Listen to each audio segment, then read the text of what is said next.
Okay, a very warm welcome from me, David Mills. I'm afraid I'm in a rather noisy airport terminal, unfortunately heading to a conference, so excuse me if you're having to compete with the sound outside. This is the last of the Centre for Global Higher Education webinars for this year, and it's a real pleasure to be inviting Susan Robertson, Chris Oles, Krista Mullally to be talking today. They're going to be talking about perforated nations, universities, and the zonal politics of knowledge production. Susan's the Professor of Sociology of Education at Manchester, and she's written a great deal about higher education over the years and is the founding editor of Globalization Society of Education. Chris Mullally is Senior Lecturer in Swansea and is an economic geographer, wrote a book called Metrics That Matter, great title, What's Really Important to College Students. Chris Oles is long well known for everyone as an economic geographer, who's blogged for years and years about higher education and its transformation and its regionalism. And we're not able to host Jan Wu today, but he also is co-author of the chapter which all three speakers are going to be speaking for. So it's a real honor to be ending this year's webinars with you all. Please do use the chat along the way, everyone, to post comments and questions. Susan, Chris, and Chris will speak for about half an hour or so, and then we can have time for chat. It's all yours, screen's yours. Thank you very much. So just to double check, are you going to, you're recording? Oh, it is, okay. So let me just screen share and get the right screen share, everyone. And what you should see coming up is, if I go to view here. Perfect. Okay, perfect. So thank you, David, and the Centre for Global Higher Education, and also to my colleagues here, Chris M, Chris Oles, and Jan Wu. It's been a wonderful privilege, actually, for the four of us to work together. It's a World Yearbook chapter. But what we wanted to do in this particular World Yearbook, with its focus on geopolitics and higher education, and specifically two dynamics tied to the erosion of potentially the global rise of neo-nationalisms and so on, is to actually really think in more complex ways around the idea of national territorial space. And there's no better way to do that than with two outstanding economic geographers kind of with us. So what's going to happen is we're going to lead off. Chris M and Chris O are just going to kind of chip in. Chris will lead the discussion on Singapore. I'll pick up the discussion on Saudi as one of the cases, just so you kind of know where we're going. And then we're not going to focus in any detail on the Greater Bay area of China that involves Hong Kong, though that's an important section of the overall book. But we want to kind of land on what appears to us to be an incredibly prescient kind of set of comments that we make actually about the United States and the kind of the modes of what we're going to describe as forms of secession taking place in the United States, but in a somewhat rather different way. But funnily enough, just unraveling at a fast pace just before our eyes. So, oops, presentation to, sorry, here we are. So the starting point for this particular chapter is our engagement with the wonderful writer, he's a cultural historian, Quinn Slobodian, who has written a series of books, The Globalist being one of them, and most recently another book called Hayek's Bastards. But this particular one is called Crack Up Capitalism. And what Slobodian is doing in this text is actually challenging us to think about the way we tend to present national territorial spaces as a particular scale and as a kind of coherent, almost unmarked kind of territorial space, and that this so-called jigsaw of nations actually makes up what he would then describe as a coherent global system. And for many of us who've been following higher education in particular, if you're looking at branch campuses and so on, we would clearly have been looking at some of these kinds of developments, but not framing it in quite the same way. So to quote Slobodian, he says that the modern world is pockmarked, perforated, tattered and jagged, ripped up and pinpricked. And what he's riffing off to some extent too is some quite startling, indeed absolutely astonishing kind of developments that he's kind of looking at, and particularly the alt-right, the efforts to actually exit completely, the efforts to buy up bits of Guatemala, to go look for some in the Polynesian world, some of the coral reefs, and locate a new kind of civilizational project into these kinds of spaces.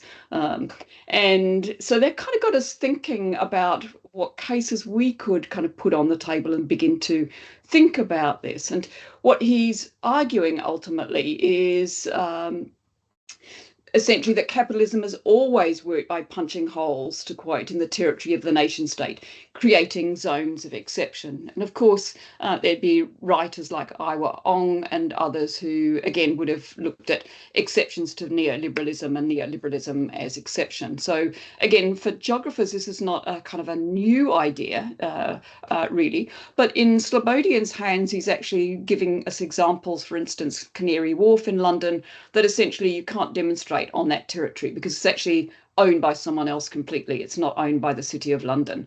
And you can then generate these zones of exception. Tax havens would be other good examples here. So inside these bordered spaces called nations, they've emerged a proliferation, and he goes through the book and he gives examples that include actually efforts to generate forms of secession, as he would describe it, in the United States. Then new kinds of fragmented and splintered spaces, including unusual legal spaces, anomalous territories, and peculiar jurisdictions. So again, in the book, he's looking at city-states, Singapore being one example, and actually it became, it was one of the few nations that got forced into being a nation when it was kind of kicked out of Malaysia. Havens, enclaves, free ports. And again, the rise of free ports developed in Dubai, but essentially even in the UK, kind of being popularised by political parties here, and these kind of ideas being exported. And as we'll also argue, a fascinating array of perforations with distinct zonal politics. So what we're wanting to pursue here is this idea of these distinctive zonal politics, what's going on in these zones. And if we map on the higher education world, how can we see the higher education itself as institutions or bigger kinds of spaces? So like Slobodian, we use the idea of a zone to describe an enclave carved out of a nation and freed from many or sometimes all ordinary forms of regulation. And you only have to then begin to think about where something like academic freedom or, institutional autonomy, how does that kind of begin to work in these particular zones of exception? How does that kind of work? It typically, and certainly in the Gulf region, some of these zones of exception can include generous concessions such as tax breaks, more liberal permissions on cultural norms, the creation of distinct political projects. And we'll see in the case of Saudi, it's quite specifically around cultural norms. So he runs this argument, which is quite an interesting argument, and you'll see we'll looking at the cases that we're looking at. We're interested in this idea of what he describes as soft secession. In other words, what gets enclosed is a different set of laws, modes of regulation, and so on. And actually, even cities like London, who essentially have their own mayoral systems, can often do things somewhat differently across, if we think of the UK. But we actually also think that we look at the cases we're looking at, and so this will be the claim that we'll make toward the end. We can see what we if we temporalize it, and it's the kind of thing that Jamie Peck is really encouraging us to do, to generate a degree of granularity and over time. And if you do that, then you begin to see also, not just through following the processes at work, you begin to see the potential for moments of accession and not simply just secession. So to try and hold these projects as projects more or less in motion, that enable us to begin to see the kind of zonal politics at play. So, Chris, I don't know if you want to dive in here. You've been the one that's been thinking about the camp, actually, and the university and the camp. Do you want to kind of dive in there? Sure. One of the ideas then that we're using is this notion of the camp as a state of exception, and thinking about campus as a space that the state historically has both enabled to exist as a site of innovative thinking, but also is then constantly trying to put to use to particular ends. And through history, we'd find different instances in different places of the way that states want to harness the university to particular ends, oftentimes related to economic development, but cultural change, cultural development, etc. So the camp, of course, has a wicked history as well that we're not going to go into here, but we see parallels now with what's going on around protests in the United States on campus, across the globe on campuses, but the attempt to then control, surveil that camp or that campus.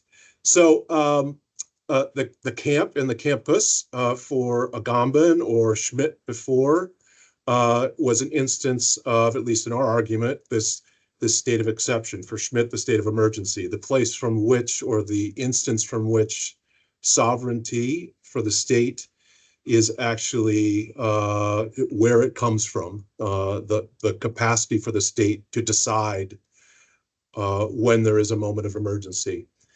And we're then thinking about the university as a space within that context, one that the state can put to use, but is also then outside to some extent of the norms, the way that the rest of other social kinds of social institutions are treated. And there's Chris Oles and Chris Muller and I was sharing the other day, there's an emerging kind of literature and set of interventions around these ideas, Judith Butler and others. And actually the state of exception, if you start to the emergent, almost the kind of executive powers, for example, that Trump is using, would be some of the kinds of examples that Agamben would be here talking about.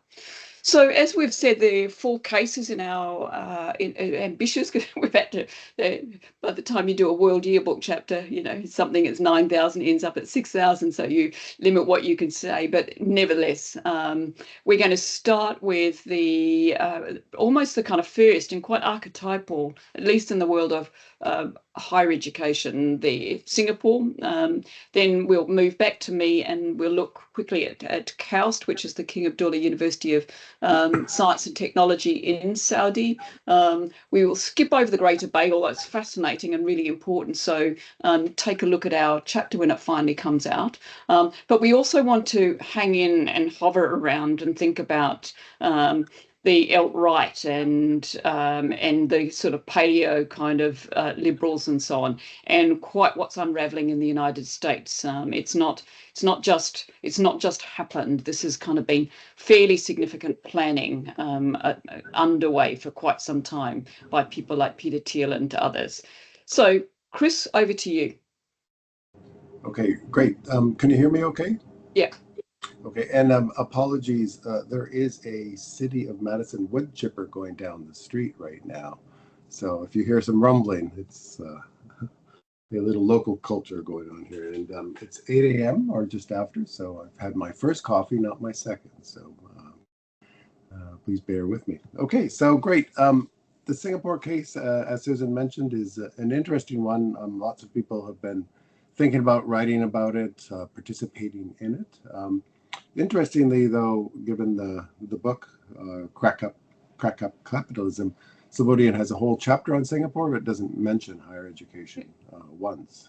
And given that the strong state, a so-called soft authoritarian developmental state has tried to harness higher education to help transform society and economy, it's an important one. So we're trying to sort of, again, contribute and complement what he's been, some of his ideas. The approach, and I just give a very quick summary, where territory sort of got opened up for non-national actors in a serious way post, again, independence, occurred in 1998 after the Asian economic crisis of 87-88. And Susan might maybe just go to the next slide. Next one. Yeah. Yep. Sure. I'll just leave this sort of here and speak at the moment. And when the state, the Economic Development Board, and again, it's important to keep in mind that this is being driven by development actors associated not with higher education initially, but economic development actors, opened up, created a world-class universities program in 1998. It morphed into a so-called global schoolhouse initiative. There's a whole series of metaphors associated with this and programs and projects, etc. And the state opened up territory, to use GATT's parlance, to commercial presence, but a variety of different types and through a variety of different, what you might deem articulation mechanisms.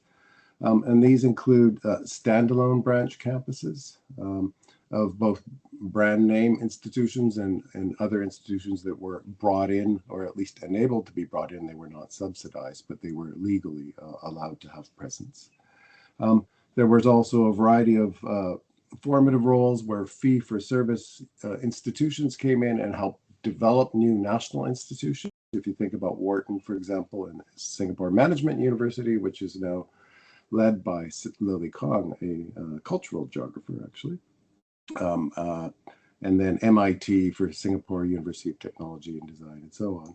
There were joint ventures, and these tend to be the more stable, at least after the initial phase. Duke NUS Medical School, for example, and Imperial College has been working closely with Nanyang Technological University. And finally, the creation of a campus that has and houses research university presences from Germany, from the United States, and from a variety of other countries. So a variety of articulation mechanisms. To cut to the chase, one of the key aspects of this is how academic freedom is managed and handled, and it always is grappled with, managed, and handled. And one of the more, I think, intriguing aspects of this relates to what you might deem bilateral understandings of academic freedom that stand separate and above the nation state, the national institutions, like the National University of Singapore and so on.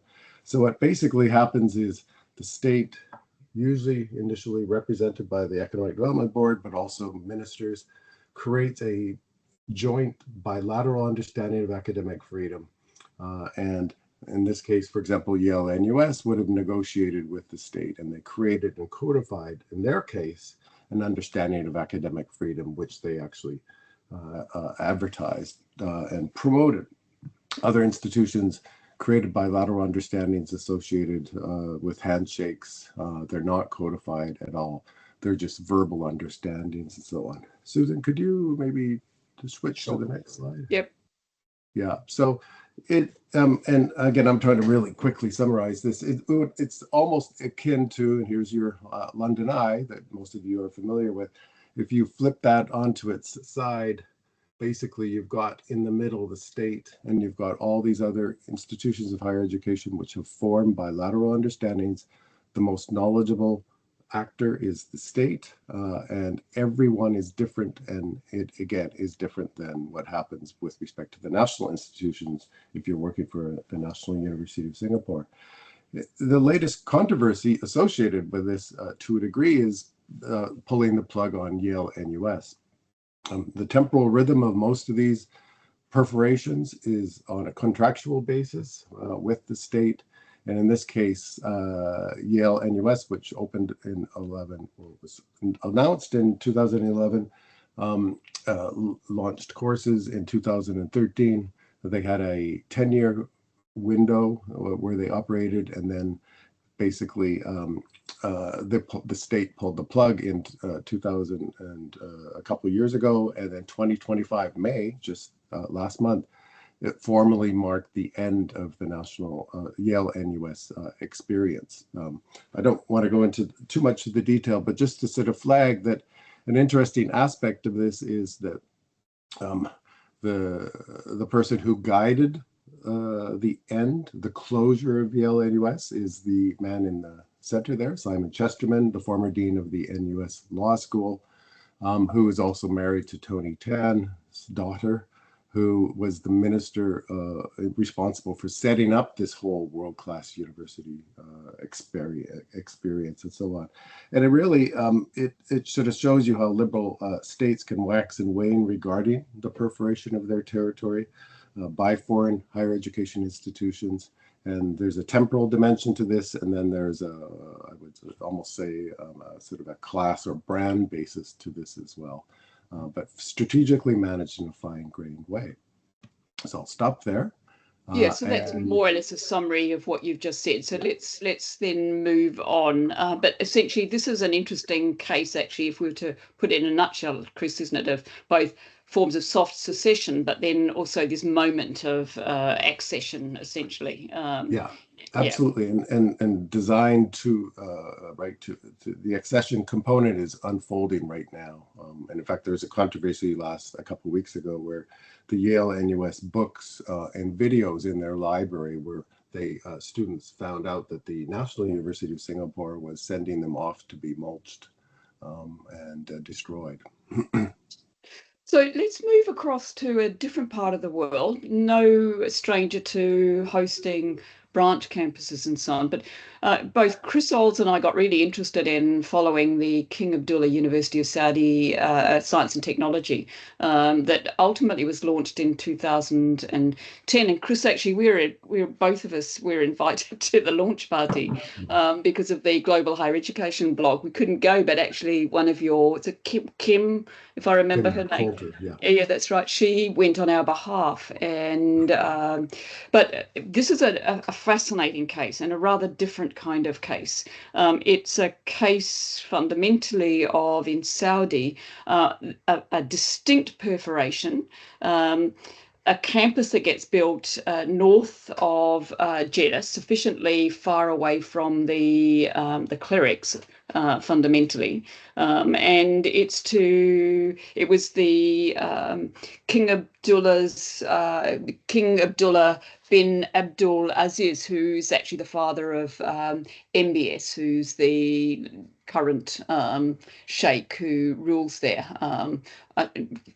Just a kind of, just as an aside, he's also currently the chair of the KAUST board, and he at the same time he's also, it was quite fun, he generally, the general view is he presided over getting rid of Khashoggi, and funnily enough, actually, it was Khashoggi who was actually making a strong case against the clerics as to the importance of KAUST. That was that's just a footnote.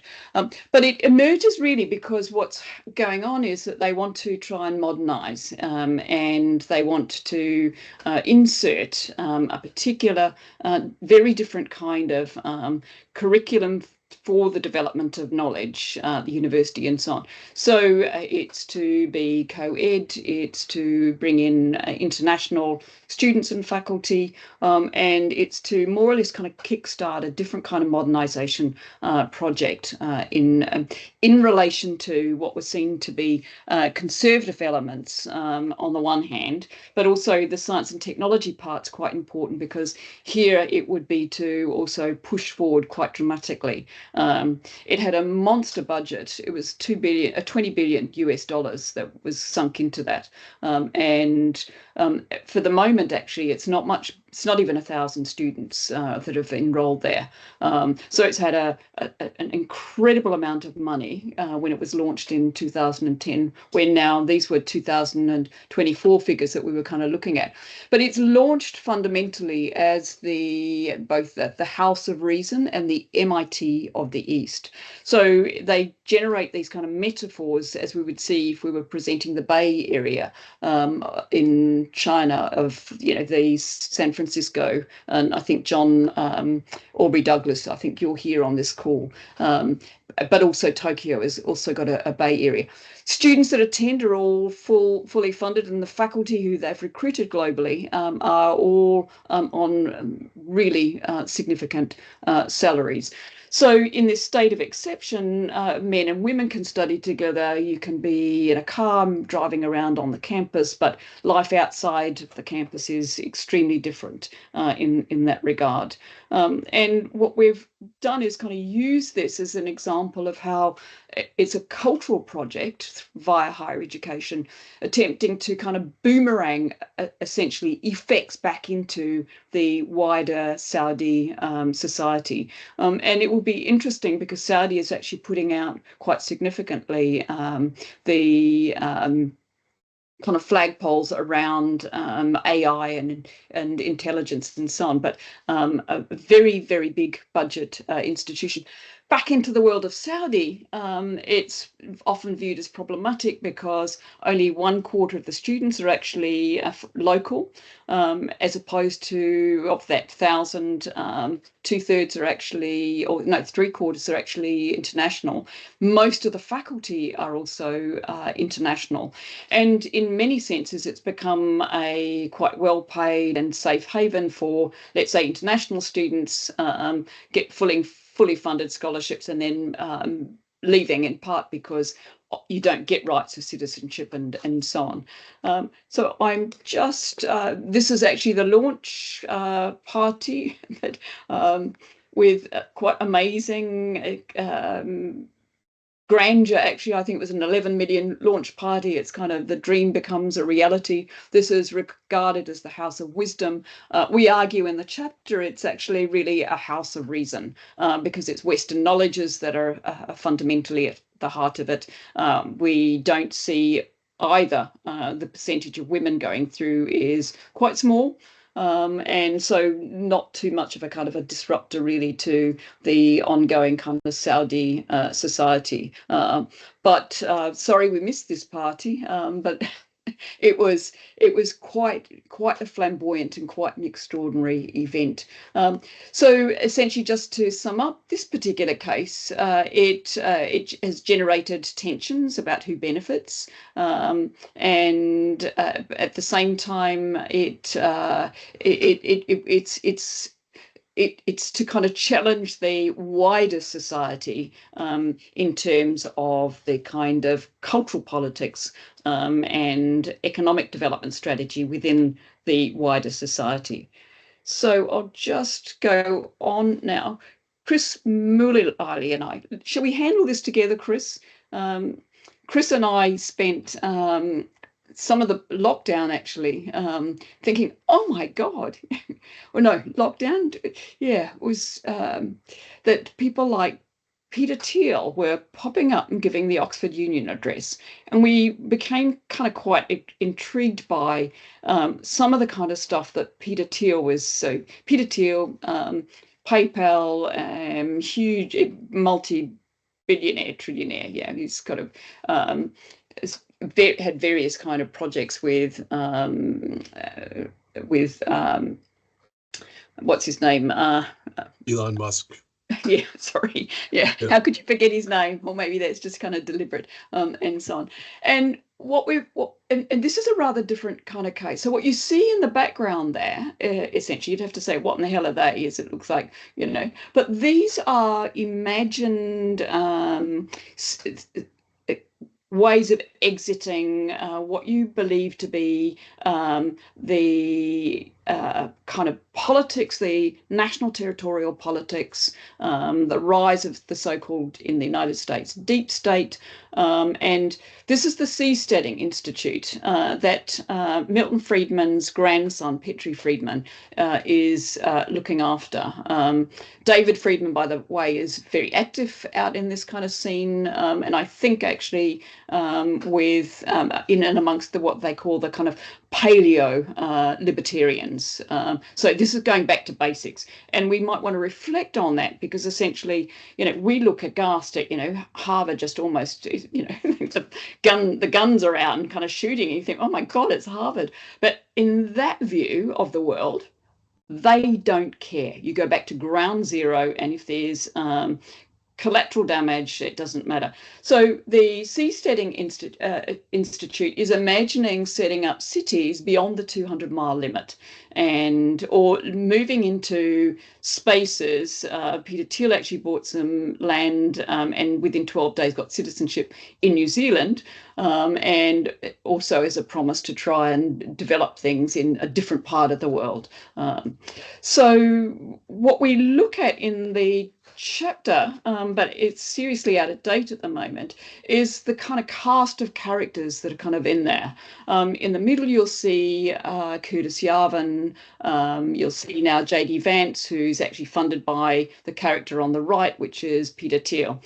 Peter Thiel popped up twice at the University of Oxford. On the one hand, he gave the Oxford Union Address, and you should all go and have a look at that. And then he gets invited back to give the Roger Scruton Address. But what he's doing is looking, or he's arguing a case that what you see is the collapse of the university. It's become contaminated by the masses fundamentally, and what they're drawing from, you can quite clearly begin to see this, is the work of Nietzsche and Schmidt, who themselves are then writing on the horror of massification. And in this case, the kind of equality, liberty, fraternity, the century of revolutions, if you're thinking of it, across Europe, the 1848 revolutions and so on, kind of had these kind of characters kind of horrified. And again, Chris, I'll kind of pass the baton over to you. Do you want to kind of add anything more here? Sure, that's fine. I mean, the thing with J.D. Vance is in 2021, I believe, or 2020, he gave a speech where he declared that the universities are the enemy. So there is a kind of prehistory to this prior to Trump's reelection. But yeah, that's right. Yeah. But so Peter Thiel establishes in 2010 the Thiel Fellowship. And what this is a sort of anti-university, anti-campus. And so anyone under the age of 22 or 23, I think, can apply for a 2-year fellowship, $100,000 a year.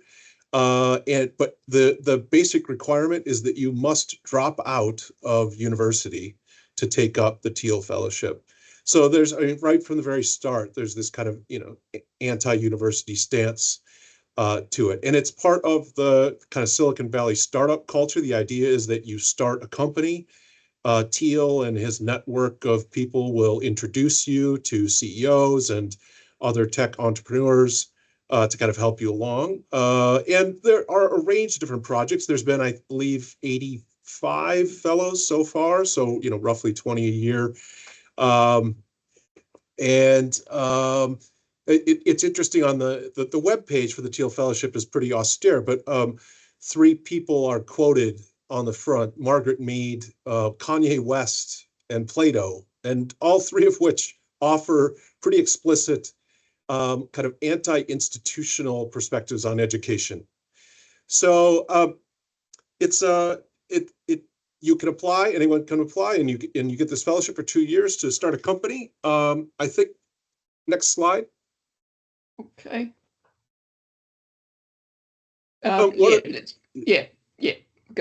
Okay. Well, yeah. Here's one instance.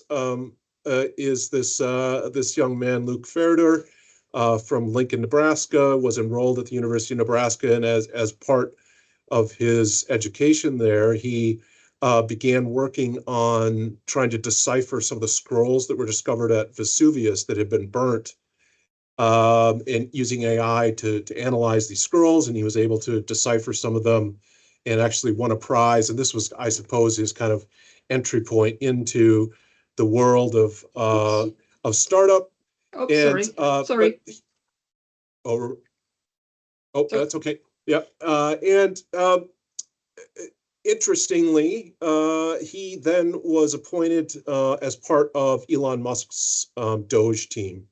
So has high-level access to United States government bureaucratic structures, and as I'm sure many of you are aware, the Doge project is basically attempting to dismantle the state from inside of the state.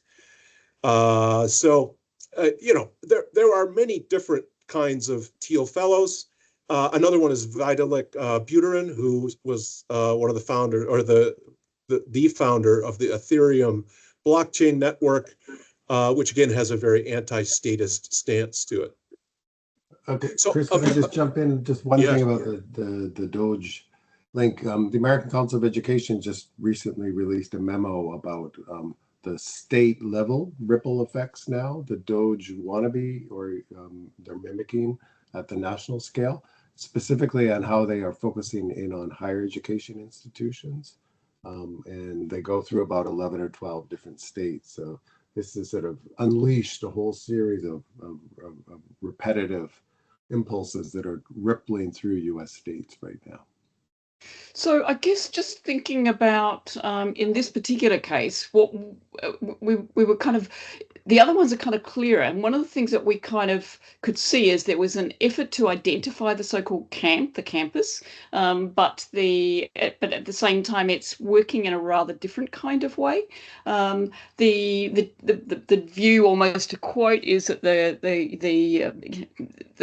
the left wing, radical left wing, had kind of captured the university. They're decadent, they're incompetent, and so on it goes. And you kind of hear that a lot also at the moment. And equality, diversity, and inclusion, which has been on Thiel's agenda for ever since he was writing some stuff when he was at Stanford. So he's been on this case and on this campaign around people like Yavin, for example. He's a monarchist, and the general view would be that you would run a country like a corporation, and what you'd have is a CEO operates rather like a monarch, and so on. And you can see elements of this right at the moment kind of taking place. But what this is, when we wrote this, essentially Trump hadn't been elected for the second time. And essentially, what I think can begin to see is there's an unfolding politics of a sort of effort at accession, both secession of sorts, but also a certain kind of taking over accession, and so on. So let's just kind of bring it to a close. What does it tell us about perforations and their distinct zonal politics? What we think we can see is that it brings into view not just perforations. In the case of the US, it's sort of puncturing the system sufficiently, the camp, so that there's to quote from the chapter, that its lifeblood oozes out and causes it to collapse. And actually, before your eyes, you're looking at the turning off of the taps as best they possibly can of research funding and so on. Across the cases, then, just as a way of closing, what we think is that these different cases have different kinds of complexities involved: cultural, economic, the inside out, outside in, as it were. And what we're trying to do is then get beyond the so-called binary accounts. Iowa Ong's work, for example, zones of exception, exceptions to neoliberalism and so on, and offer a more processual account. It's the sort of thing that Jamie Peck has also been driving at, where you look at it, the granularity of something and over time. And again, watching these things kind of play out almost in fast motion if you're looking at the case of the United States. And so I'll just draw it to a close and stop sharing, and then hope we've left enough time for questions. And back over to you, David. Brilliant. Thank you very much. That was absolutely fascinating and great to put those three cases together. And I really liked your use of the imageries of the Peel Fellowship and the other visuals you used. We've got a few questions in the chat, but I'm going to start because I find really fascinating about your description of the American case and the alt-right. And this relates to my trying to understand your use of the word accession, because it seems to me that what's happening here is that whilst they might ridicule the university, while they might dismiss the university, they are then creating these forms that just look absolutely like creating a new discipline. You create a new fellowship scheme, you create a new journal, you create a sort of a community that seems to be acting much like, if you look at the webpage, it seems like they were awarding fellowships to people based on their scholarship. So there's a funny way in which that they are trying to destroy the form, but also reproduce the form. And I wonder whether you wanted to comment on that and whether accession is quite the right word for capturing that, because accession, but perhaps accession is about to take over the university from outside, and that's perhaps what you're trying to get at. But yeah, no, really interesting. Thank you. But inserting a different kind of politics. But I think these are contradictory, and then I'll let both Chris's come in. So Quinn Slobodian was asked about this recently. So on the one hand, you get this kind of hammering of the university. At the same time, you'd find that Thiel, Yarvin, and others are deeply committed to an elite education, but this is very much the playbook of Nietzsche, that there are some who are elites and there are others who are servants. And what the beef is about is that left-wing politics has enabled too many of the servants into feast at the table with the elites. So the elevation of, you just have to listen to enough of Peter Thiel. You get a very strong sense of that, certainly with Curtis Yarvin.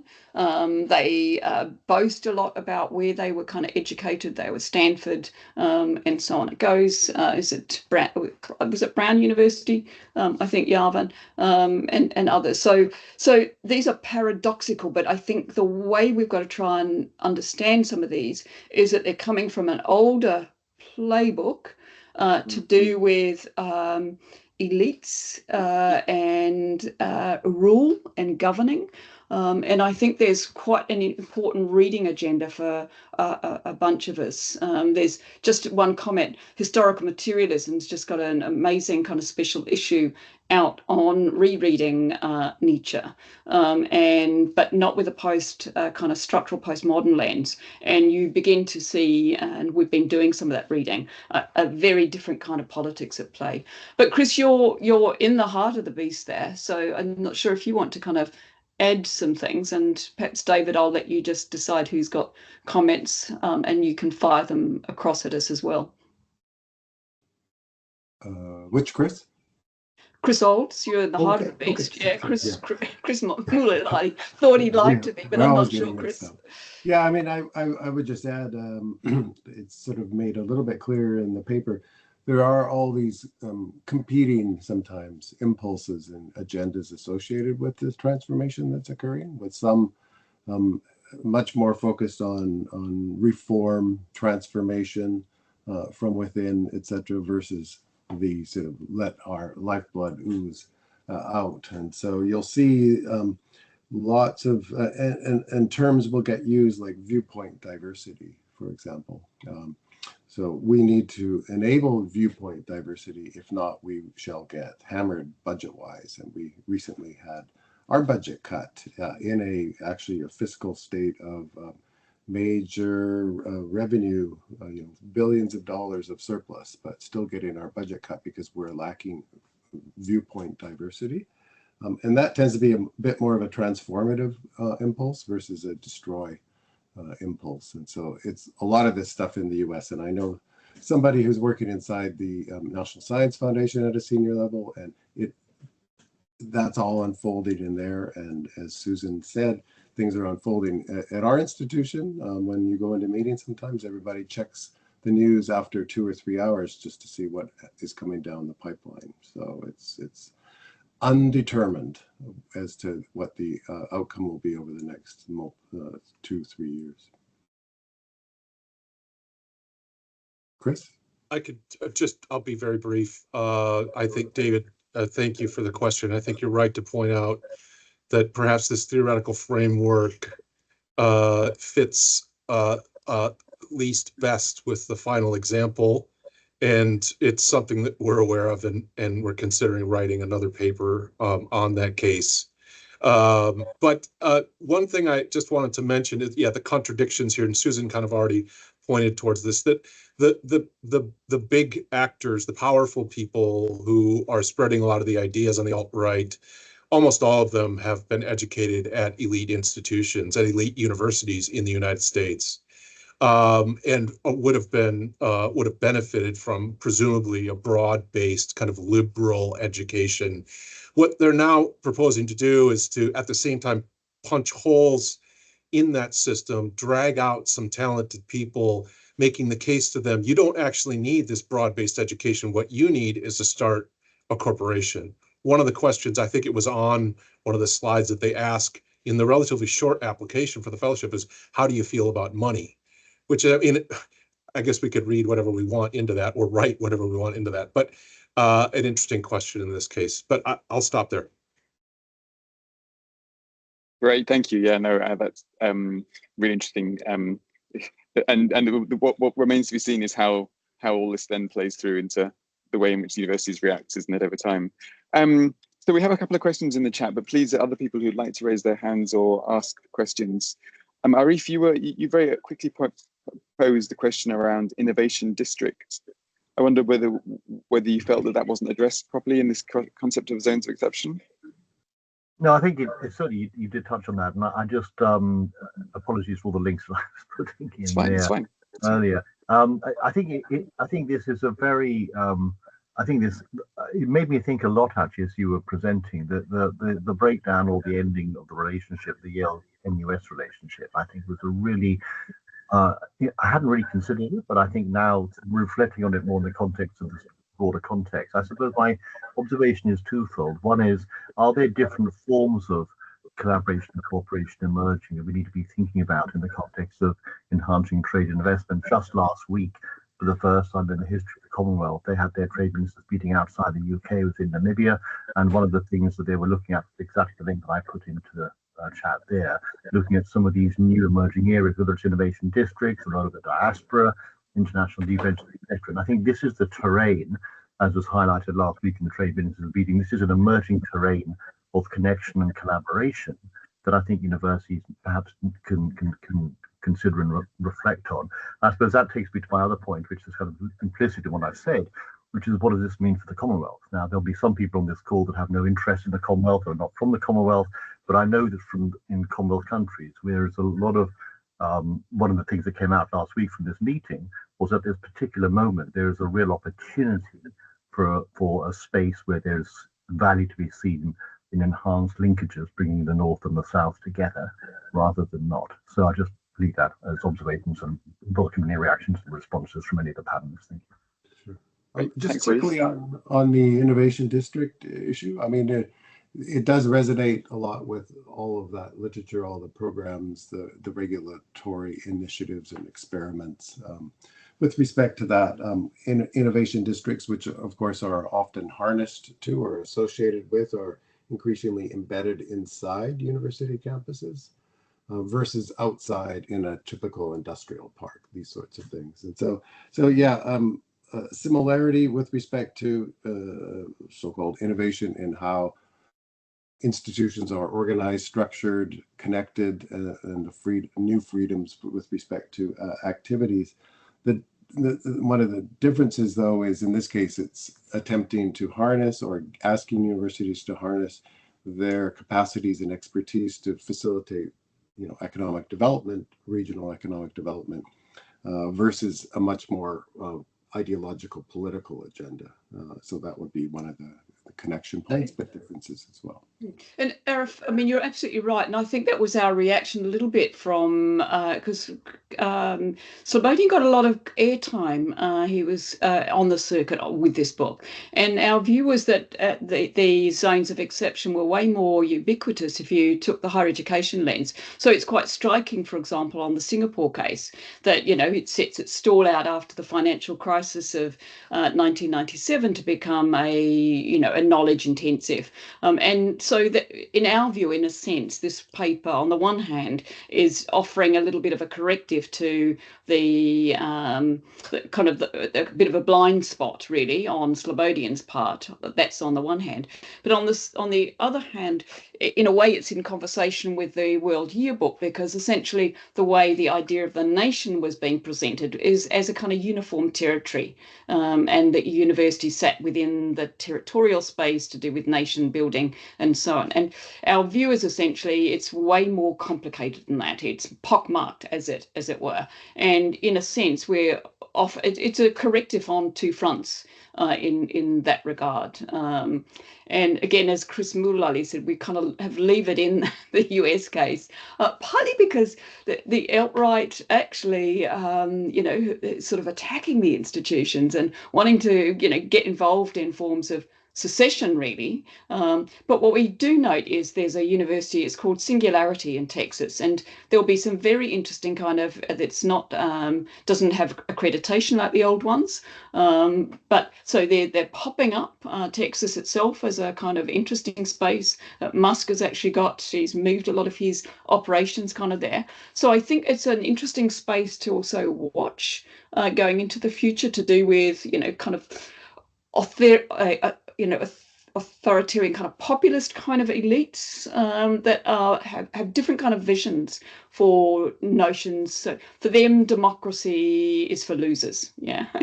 No, competition, says Peter Thiel, is for losers.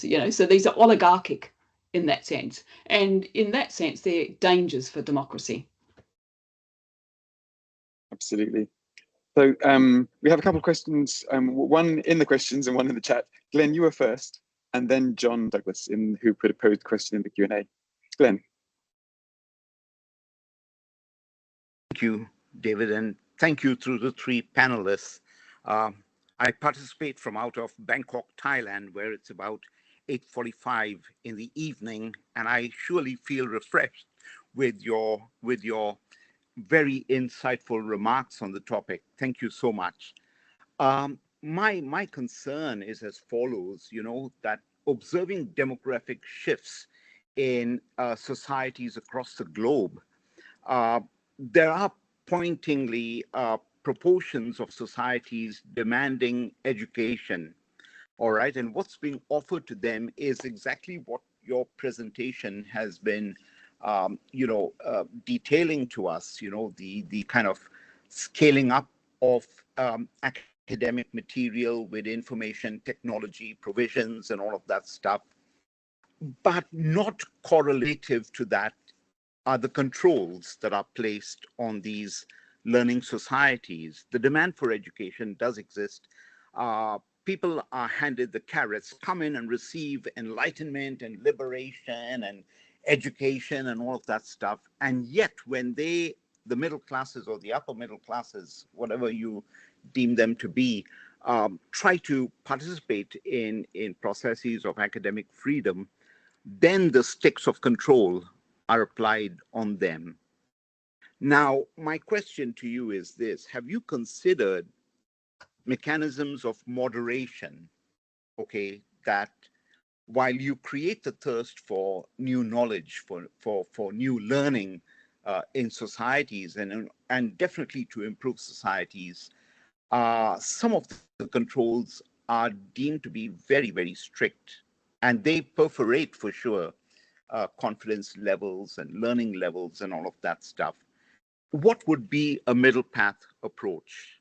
What would be a middle path solution to this kind of, to this paradox, I would say, in the world of education? Thank you. Thanks, Chris Ols. Do you want to take that question? Because you're kind of also in the heart of the beast. You're trying to navigate kind of these middle paths somehow. Yeah. Yeah, a good question, especially thinking about this from our institutional perspective, which is a long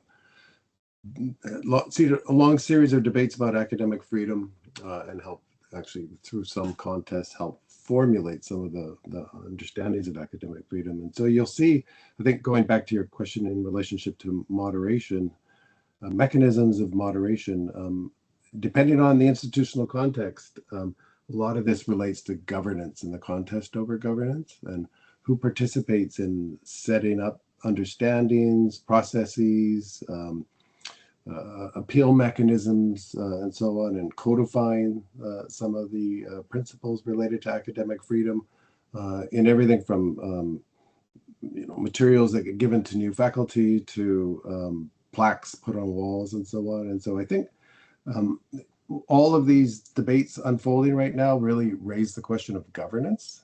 And as everybody knows, if you worked in a variety of different institutions, every institution is governed in a different way internally, and then has to, of course, grapple with regional and national associations. So I would say the question is, and a lot of academics actually don't want to participate, nor students, in governance, but I would say it's the governance question. Yeah, and Chris, just to also say that you can kind of see that the way many of the boards in the United States got dominated by the philanthropists and et cetera, that there's really important kind of issues to do with governance and the overreach also of the state into, how, so for example, the state actually making decisions about who's going to get tenure, what they're going to get paid or not, which people, you can't pop up as a student, let's say, unless you're an international student, unless your social media accounts have been scrutinized, et cetera, and going back the other way, back into places like Australia, research partnerships. If you're not aligned with Trump policy, essentially many of these so-called research partnerships are actually being scrutinized and the money being cut off. Mm-hmm. Great, thank you. We're running out of time, but John, Douglas, you had a great question in the chat Q&A. Do you want to come and ask that as well? Sure. I hope you can hear me. I thought I was just writing the question and you would repeat it, David, but that's cool. Hi to Susan and Chris Olds, and looking forward to meeting you, David, when I'm in Oxford in September. But so I'll just read it. I think one theme is a reminder of the supremacy of the nation state, after all this world of globalization and all of that, which grants or closes or defines academic zones of exception. So one interesting question for me, and I think I'm sure you're contemplating it in the work you're doing, is why nation states choose to create these zones of exceptions in terms of the academic university world, or in them, or compromise them. And so, you look at NYU, Singapore, and that trajectory. You look at how Hong Kong has shifted over time. Why KAUST? Why create KAUST? And those, the reasons help you then explain or maybe create a sense of order of analysis as to why do these things happen.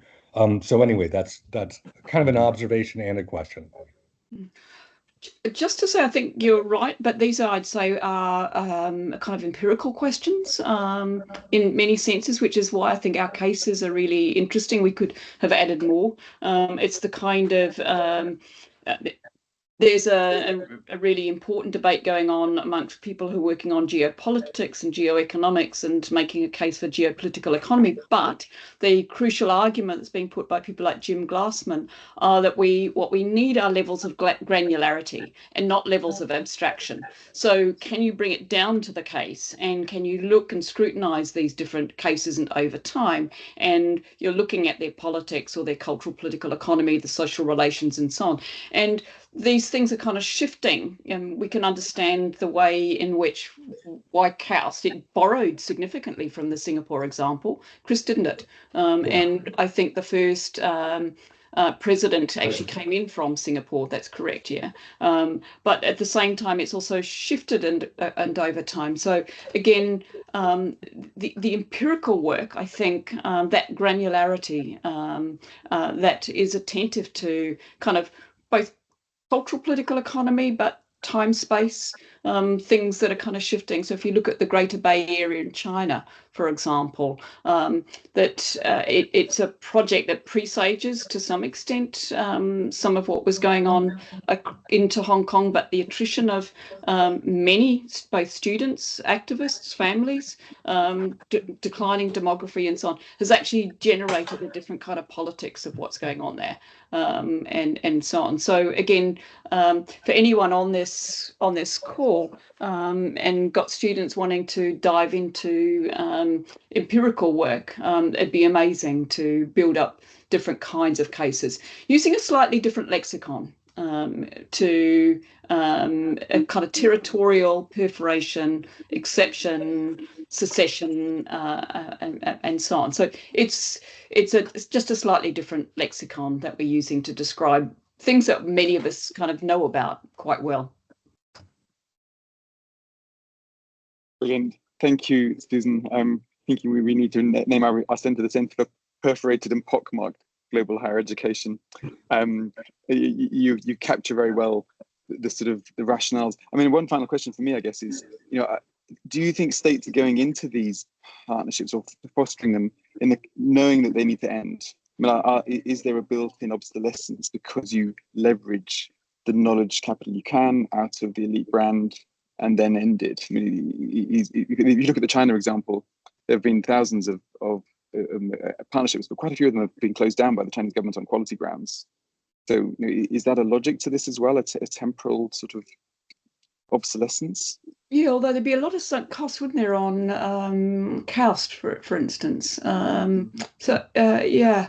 But then, I guess to some extent, Cambridge got booted out of Oxford, and set up camp elsewhere, excluded, and so on. So perhaps there's a bit of a history to do with higher education institutions where they have to kind of camp, decamp, recamp, and so on. So again, there's Chris Mulalali has kind of been following, and Chris Oles sharing and following some interesting kind of literatures emerging around encampment, and so on, to do with protest movements. And again, yeah, absolutely. That's a whole other way of occupying. Did you want to come in there? I would just add again, somebody was asking about the Singapore case. It's a good example where the state, right? It's all enabled by the state. It's indirectly supported by the state in some cases and not. And so they have particular agendas. They're temporally specific. They're associated with economic development board agendas, which are typically 5-year plans or 10-year windows. So the temporal rhythm is a different one than higher education typically. And then some of these institutions serve their purpose and then they are released. And then the ones that are brought into the fold, especially through joint ventures, if they do a good job and they perform meeting metrics, then they're enabled and supported. So Duke and US, they brought in Johns Hopkins University, and it did not do a good job, and it de facto got the boot because it was simply trying to serve Middle Eastern clients for cancer-related surgeries. And they booted them out. They brought in Duke. Duke's doing a great job, and it's institutionalized now. And Imperial College nearby is doing I believe, a very good job in Singapore with Nanyang Technological University. And just to kind of finally add, and I know David wants to close, but I've just been doing some work in the Gulf region, and yeah, you bite your nails a little bit about your levels of kind of confidence about tenure. Seance Po's there, New York U is there, but these could get shut down overnight. Yeah. Chris, did you want to come in? I was just going to react to the previous question briefly about why do states allow this state of exception or encourage it? And I think you would find, and this kind of builds on what Susan and both Chris were saying, that a variegated landscape across the globe of reasons why. But one thing that interests me is that in more liberal democratic societies, of course, part of what's going on by allowing the university to exist as a kind of semi-autonomous institution is to produce the conditions of self-governance of that society. This is something that would be much less important in a more illiberal, place. And Chris Olds has previously written about, and it's mentioned in this paper, the way that a university that then establishes a campus in Singapore has different rules about academic freedom in its U.S. campus and its Singapore campus, because it's embedded in a different kind of state system. I guess that's it. Brilliant. We could go on. This is fascinating. We'll look very much forward to it coming out in October when it starts. And apologies again for me having to do this from an airport terminal. Thank you again, Susan, Chris, for a great talk. We'll reconvene here. Our webinars start again in the 2nd of September. And in the meantime, we will post this tomorrow and the slides. If you want to send the slides, Susan, over, that would be really great. Thank you all for coming, and thanks again for a really excellent webinar. Bye-bye. Thanks so much, David. Have a good flight. Yeah, thanks very much. Thank you. Bye-bye. Bye-bye.